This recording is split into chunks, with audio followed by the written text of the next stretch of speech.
सकलैन इमाम साहब, अब क्या बाहर का मीडिया जो है वो परस्यू कर रहा है, किस तरीके से उसका बता रहा है कि डोनाल्ड ट्रंप ने जो हमले किए वो उनसे जो नताइज हासिल करने थे अमेरिका ने वो कर लिए हैं या फिर नहीं किए हैं, या फिर जैसे कि वजारत दिफा कह रही है डोनाल्ड ट्रंप की कि उनको या फिर उनकी जो मकबूलियत है उसका ग्राफ नीचे गिराने के लिए इस किस्म की मीडिया रिपोर्ट्स जो हैं वो सामने लाई जा रही हैं, वो दुरुस्त कह रहे हैं। अमेरिकी सदर जो दावा कर रहे हैं वो अपनी जगह पर ज़ाहिर अपनी कामयाबी दिखाएंगे, और अमेरिकी सदर को तो बड़ा शौक है कि आई डिड इट, और एक वो जो टिपिकल एक बुली होता है उस तरह का स्टाइल है उनका।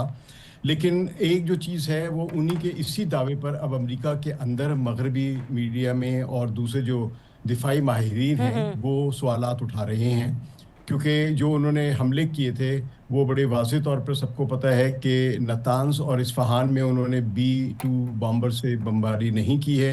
B-2 बॉम्बर से बमबारी जो है वो उन्होंने फरदौं में की है, और उन इलाकों में जो दो पहले वाले जो नाम लिए हैं इनमें उन्होंने F-16 और F-35 से अपनी तरफ से लीथल मिसाइल्स मारे हैं जो डीप पेनिट्रेट नहीं करते हैं।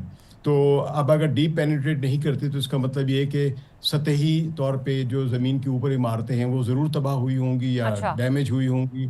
लेकिन जहाँ तक फ़र्दों की बात है तो वहाँ पे जो उन्होंने ये GUP 57 जो बड़े जिसको 30,000 पाउंड्स के जो 14 के करीब जो बम्स मारे हैं उनके बारे में अब माहिरीन ये कह रहे हैं कि वो डैमेज नहीं कर सके जिसका वो दावा कर रहे हैं। मैं बल्कि एक कोट करूंगा, MIT के प्रोफेसर हैं, प्रोफेसर टेड पॉस्टल, आप जाके खुद भी सुन सकते हैं, उनको देख भी सकते हैं। अच्छा। वो ये बड़े खुल के कह रहे हैं कि ये टेक्नोलॉजी जो है ये 20 to 30 मीटर से ज़्यादा इसका बम जाने की सलाहियत ही नहीं रखता है। और फिर ये कि अगर जहाँ पे जो फर्दों में जो बना हुआ बंकर जो बना हुआ है जिसके नीचे ये सारी ईरानियन तनसीबात हैं, उसकी जो छत है वो एक डायमंड लाइक शेप में जो आप छत पे बड़े बड़े ब्लॉक्स रखते हैं उससे बनी हुई है, जिस पे इसका इम्पैक्ट जो होता है वो गहरा हो ही नहीं सकता। अच्छा। यानी कि बम सीधा नीचे गिरने के बजाय हमेशा टेढ़ा होगा और फिर यूं टेढ़ा होगा, क्योंकि डायमंड शेप की जो स्लैब्स होती हैं ये उसकी वेलोसिटी को या उसके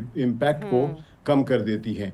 तो उनके ख्याल में ये 30 मीटर से ज़्यादा नीचे गया ही नहीं है, और क्योंकि वहाँ पे कंक्रीट है और ये पत्थर की ग्रेनाइट्स की स्लैब्स हैं तो ये इम्कान ही नहीं कि उसे कोई डैमेज किया है। तो ये सकलैन मैं साहब, नहीं कह रहा। आपने जो जिन रिपोर्ट्स का या फिर जिन मीडिया हाउसेस का हवाला दिया, मैं वहां पे ये जानना चाह रही हूँ, तो फिर ईरानी वजारत खारजा जो है वो इस चीज़ को इंडोर्स करते हुए नजर क्यों आ रहे हैं कि हाँ अमरीकी और इसराइली जो हमले हुए हैं उससे हमें नुकसान पहुंचा है, जौहरी तनसीबात को भी नुकसान पहुंचा है? जरिया आपका बड़ा सही सवाल है। ईरान देखिए, ईरान और इसराइल जो हैं वो दोनों ऐसे दावे करेंगे जो उनको जियोपॉलिटिकली या स्ट्रेटेजिकली या मिलिटरीली सूट करते हैं। अच्छा। इसमें कोई शक नहीं है कि जंग में तबाही होती है। आप ये नहीं कह सकते ये एक दूसरे को लोग मोती का फूल नहीं मार रहे होते कि तेरा मैंने दिल तोड़ दिया। ये जंग है, इसमें दोनों ने भरपूर किस्म के मिसाइल्स या बम्स या एयर सॉर्टीज जो है वो की, तो उसमें नुकसान तो हुआ है। लेकिन एक नुकसान होता है कि सब्सटेंशियल नुकसान के उसके बाद ईरान जो है क्रिपल हो गया है, ऐसा नहीं है। ईरान ने इन इन इन जो बॉम्बिंग की है, यानी खासतौर पे जो इसराइल पर जो उन्होंने मिसाइल मारे हैं, वो मेरा ख्याल है कि मुझे हैरानगी हुई कि ईरान उसका बहुत ज़्यादा दावा नहीं कर रही है जो उन्हें करने का हक बनता है। ये भी शायद एक मिलिट्री स्ट्रेटेजी है, वरना इंडिपेंडेंट जो एनालिस्ट हैं खुद इसराइल से ये आवाज़ें आ रही हैं कि ईरान के मिसाइलों ने जिस तरह उनके 4-5 बड़े शहरों को, जिसमें है, तल अवीव है, बेरशेबा है या इलाद को, तो खैर आप देख लेना उन्होंने यमन के हूथियों ने पहले ही तबाह किया हुआ है, वहाँ पे डिसफंक्शनल हुआ हुआ सारा का सारा। तो जो military installations, oil refineries, power houses और फौजी बैरकें, एयरपोर्ट्स, जिस तरह ईरान के मिसाइलों ने प्रिसिशन के साथ मारे हैं।